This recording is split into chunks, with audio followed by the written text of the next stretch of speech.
Comment? On se partage. Non, j'ai vu. Ah non.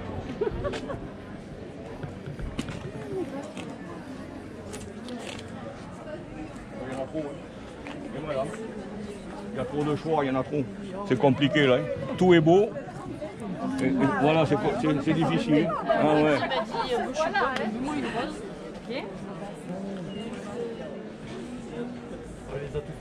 Oui, après. Le président est là. Voilà, c'est leur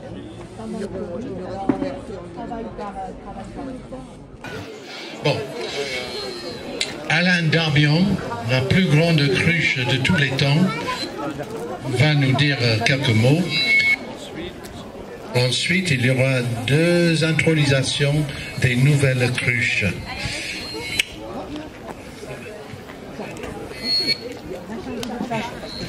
Un petit peu d'attention. Je vais vous présenter ce que sont les cruches sadiracaises. Il ne faut pas oublier dans le nom des cruches sadiracaises, c'est l'association de bienfaisance des cruches sadiracaises. Ça veut dire que les cruches sadiracaises, dans toute leur activité, donnent tous les ans au minimum 500 € un problème social. Donc, quand on a des excédents, voilà, c'est important. Je remercie Jérémy, qui est l'ancien président de la GAP, parce qu'il nous a acceptés comme compères, parce qu'on a le même objectif, c'est-à-dire valoriser Sadirac, valoriser l'histoire de Sadirac, qui est une histoire incroyable. Imaginez-vous qu'on aurait ce Sadirac est reconnu dans le monde entier, même jusqu'au Canada, comme un endroit important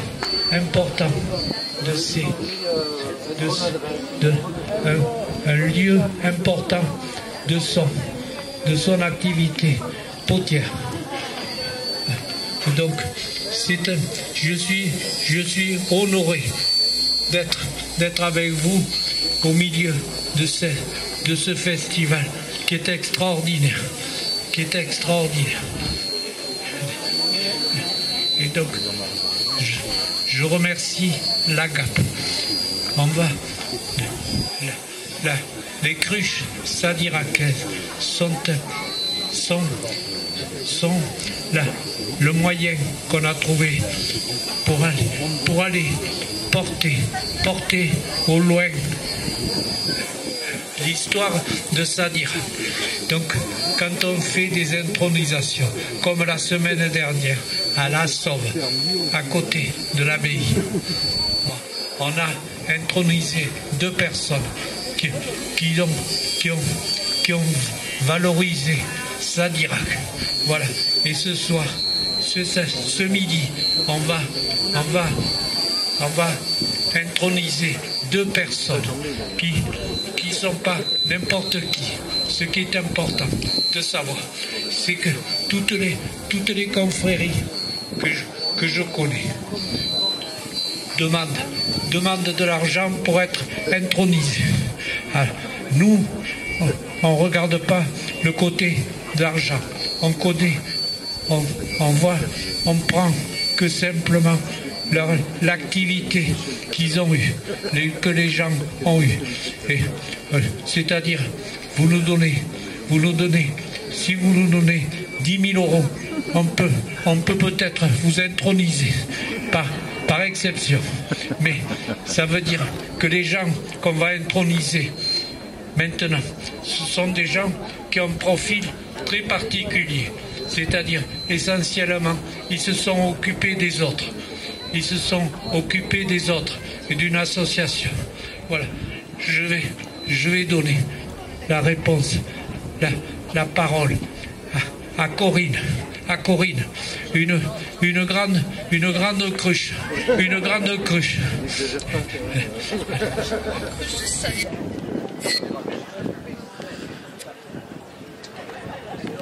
Mon filleul, Jean-Marc Dufour. Je suis très heureuse d'être la marraine d'intronisation de Jean-Marc au sein des vénérables cruches de Sadirac, car il rejoint enfin une longue et solide lignée d'éminentes personnalités très sérieuses, qui ne se prennent pas au sérieux et dont le talent rivalise avec la modestie. Et sur ce terrain-là, nous avons trouvé notre homme, car cette confrérie a pour but le partage d'une passion, celle de la terre et de la mise en valeur de personnes ayant des valeurs humanistes fortes. Et on peut dire que Jean-Marc est un homme de passion et de partage. Son engagement bénévole au sein de la GAP depuis plus de 20 ans et sa valeur humaine et d'éthique font de lui une excellente recrue. La terre lui a toujours collé au basque. Même lors de ses courses de triathlon, il en a gardé sa silhouette de jeune homme. Oui, il était jeune, n'oubliez pas qu'à ses cheveux blancs, qu'il a eu très tôt à cause de ses responsabilités professionnelles. Car il a occupé des postes importants en tant que DRH, dans sa dernière mission au sein de Veolia, Transport Bordeaux, où il a réussi avec beaucoup d'humanité les mutations du personnel du tramway, du bus vers le tramway. Donc ne l'appelez pas au moindre retard de tramway parce qu'il a raccroché, il ne travaille plus. Et il peut désormais se consacrer exclusivement à sa passion, la création. Jean-Marc travaille la terre depuis son adolescence. Et il attendra la fin de sa vie professionnelle pour partir durant une année au Centre professionnel international de formation aux arts céramiques de Nancy. Suivre une formation de céramiste plasticien. À la suite de ta formation, Jean-Marc, on t'a proposé un poste à Nancy, poste que tu as décliné, alors que tu avais couru ventre à terre pour faire la formation céramiste plasticien à 60 ans passés. Et c'est bien la preuve que l'on est une cruche ou qu'on ne l'est pas. Pétrir, malaxer, arrondir, modeler de grandes pièces, sécher, polir, cuire, toujours découvrir, voici le vocabulaire préféré de Jean-Marc. Il fréquente les ateliers de potiers mondialement connus, aux quatre coins de la terre, de Sadirac bien évidemment, et pour n'en citer que quelques-uns, donc Jérémy Coleman, Corinne Pangot, Jean-François Bourlard, Guénola Boulier. Il aime expérimenter des styles et des techniques variées, travailler des terres différentes, porcelaine, grès, faïence, des cuissons différentes, bois, électricité, gaz, et des décors différents, engobe, émaux, oxyde, ce qui lui offre un champ très vaste d'expression. Il paraît même qu'il a essayé de faire un four avec des roues de tramway. Bon, on est assez cruche alors. Les créations de Jean-Marc sont influencées par ses voyages aux quatre coins du globe, pendant lesquels il a bénéficié de rencontres authentiques et privilégiées. En Amérique du Sud, Chine, Polynésie, avec sa compagne Solange, avec qui il partage la passion de la terre. Ses œuvres s'inspirent de différentes cultures et fasciné par la puissance expressive des matériaux bruts, Jean-Marc aime créer des céramiques sculpturales, à l'aspect presque primitif, avec des irrégularités, des aspérités expressives. Un geste rapide, parfois brut, mais il recherche avant tout des formes pures, les courbes et les couleurs qui viennent caresser l'œil. C'est la vie de la matière qui donne naissance à des pièces uniques, souligne-t-il. Il aime partager son travail et le mettre en relation avec d'autres arts, car des univers apparemment éloignés se répondent.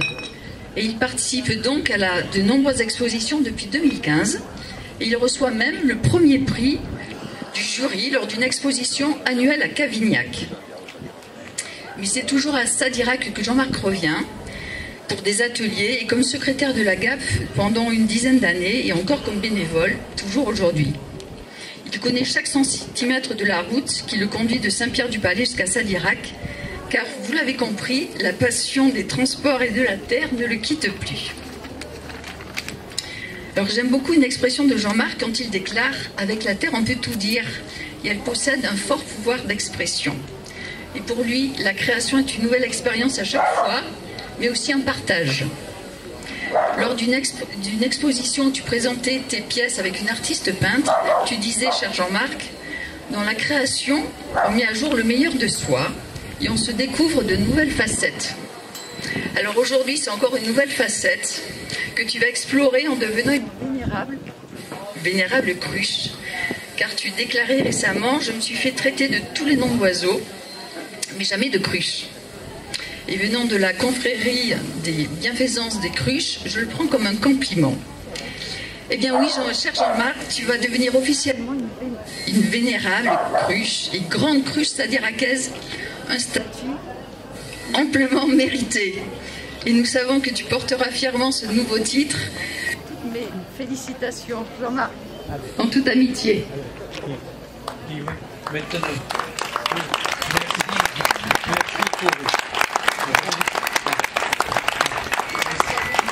Alors, tu mets ta main droite là-dessus. Sur le cœur. Sur le cœur. D'accord. Et puis tu répètes. Tu répètes très fort, très fort, très fort, que tout le monde l'entende. Je suis une cruche. Je suis une cruche. Je serai une cruche. Je serai une cruche. Je resterai toujours une cruche. Je resterai toujours une cruche. Est-ce que tu as senti la différence maintenant? Ah mais non, je suis vraiment différent maintenant. C'est vraiment différent. Je me sens vraiment cruche. Voilà, c'est important de savoir. Parce que tu sais bien, tu as été béni par les cruches. Voilà. Alors, comme j'ai dit, on a passé un accord avec. Alors, c'est un peu aléatoire. On a passé une information, on a passé un contact avec Carrefour à Crayon. Si tu vas avec tu te promènes dans Carrefour, quand tu vas payer, ils peuvent la dame à la caisse peut te faire une réduction. Et ça dépend de son humeur. Alors, t'inquiète pas si quelquefois ça marche pas. C'est important. Voilà. Alors, est-ce que tu as quelque chose à dire? Je suis très fier d'être une cruche de Raquez. Avec les autres.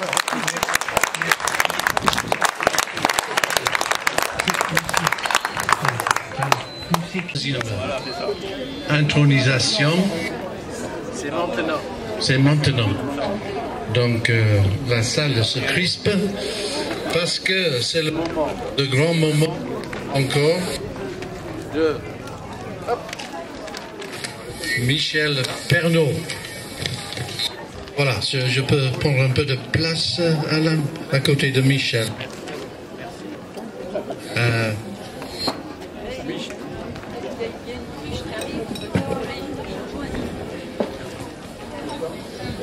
J'ai pas compris.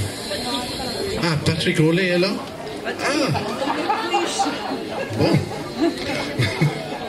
Ah oui, encore une très grande cruche. Monsieur Patrick Rollet vient d'arriver, comme Elvis, un peu tard sur la scène. Bienvenue Patrick. Merci Jerry. Bon, Michel Pernaut, son intronisation.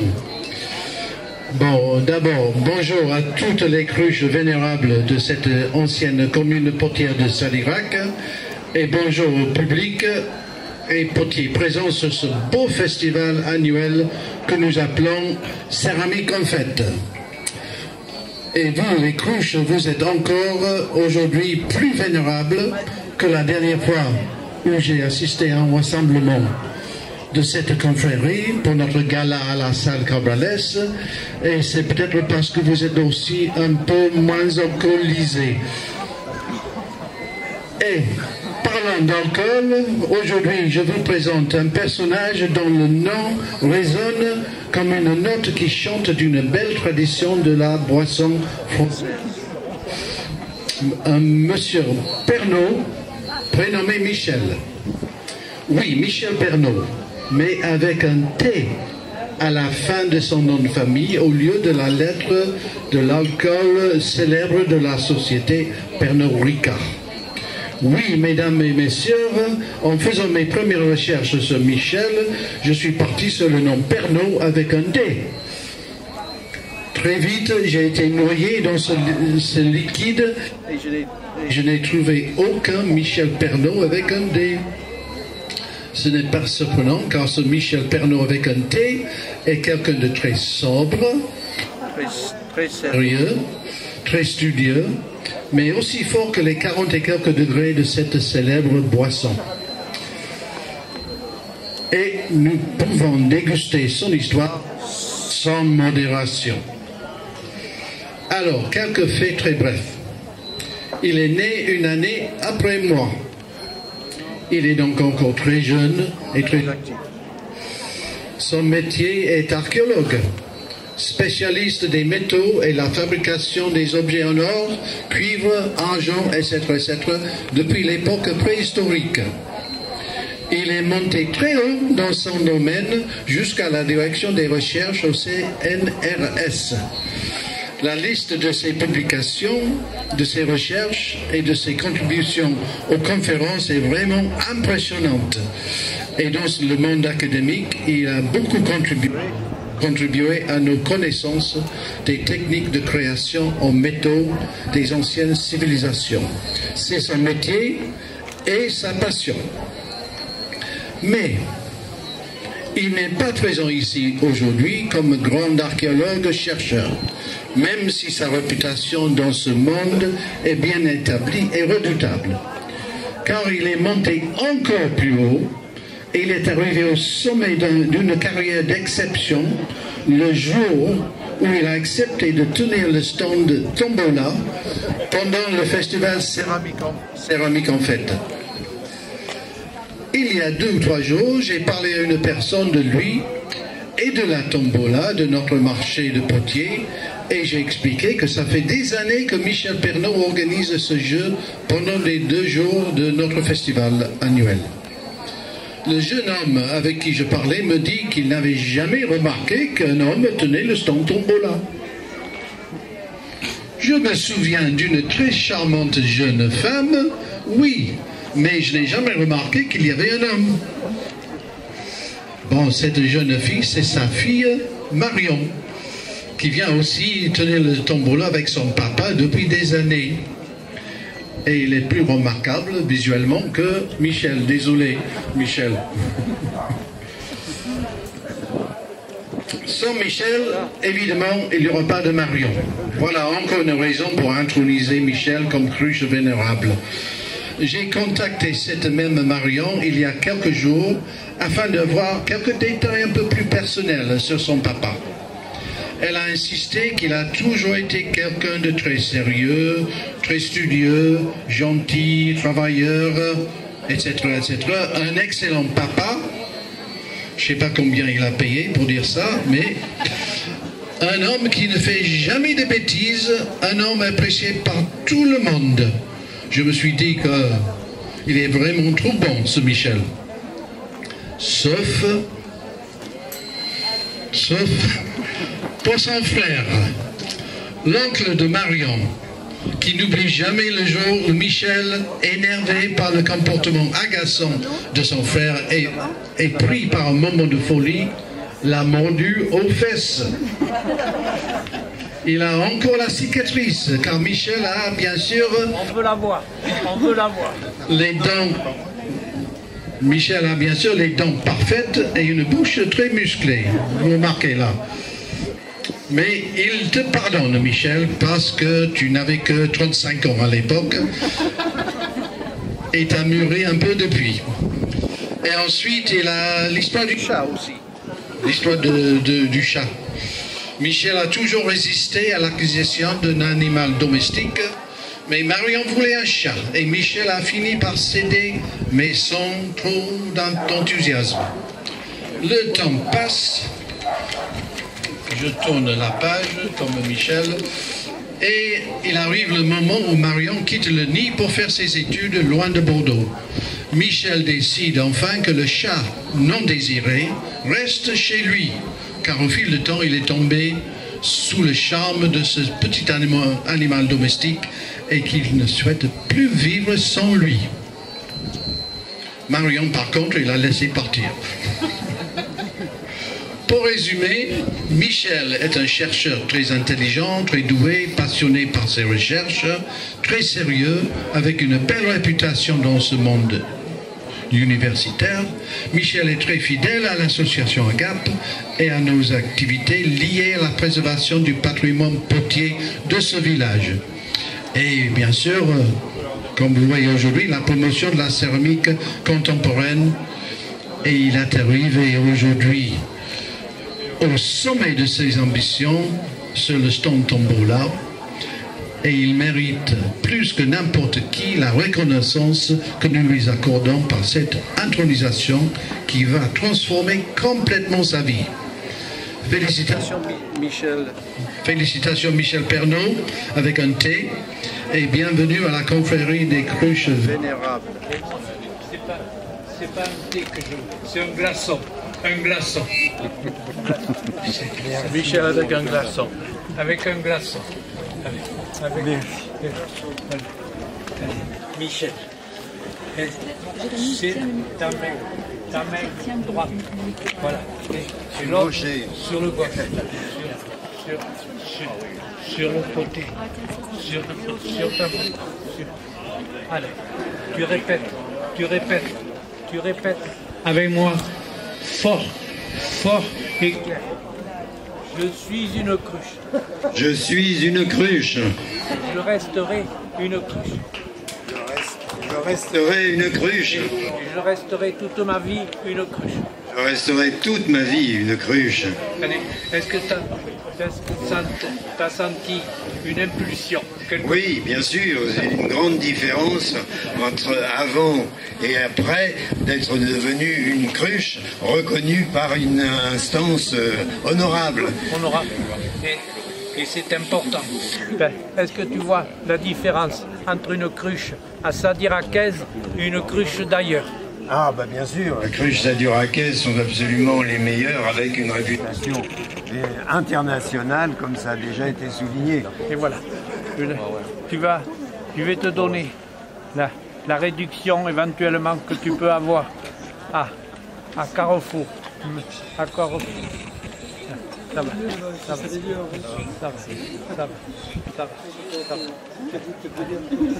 Allez.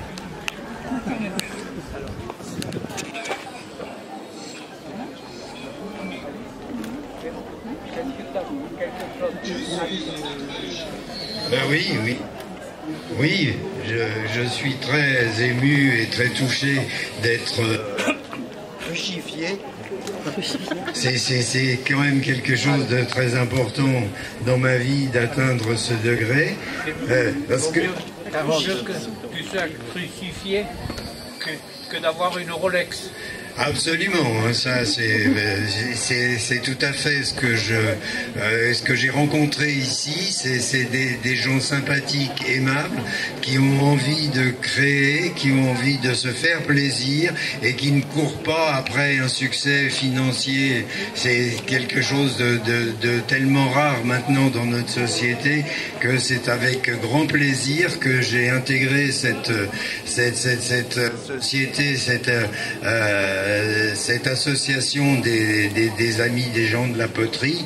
N'étant moi-même pas très impliqué dans la poterie, j'en ai fait un peu, j'en continue d'en faire de temps en temps, mais comme Jérémy l'a souligné, je suis un homme du métal, mais je tiens à rappeler qu'il n'y a pas de métal sans céramique. C'est-à-dire que pour faire du métal, il faut des fours, il faut des creusets, il faut des moules, et la céramique intervient. Donc dans l'histoire des techniques et des avancées des sociétés humaines dans les domaines techniques, la céramique précède le métal et est quelque chose de tout à fait indispensable. Donc je suis tout à fait touché de cet honneur qui m'est fait aujourd'hui de m'introniser dans cette société où je me sens bien avec des gens agréables et que j'ai envie de revoir et que moi je trouve mon plaisir de les fréquenter. Merci de cette intronisation.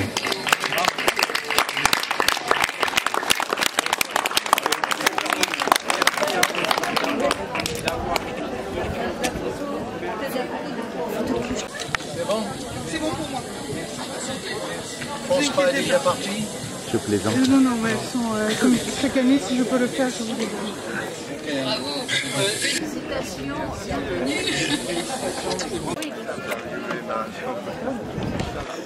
Moi, j'ai pas eu ce genre d'anecdote.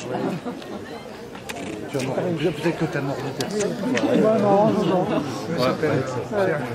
Ouais, il est parti, il avait un truc. Bravo.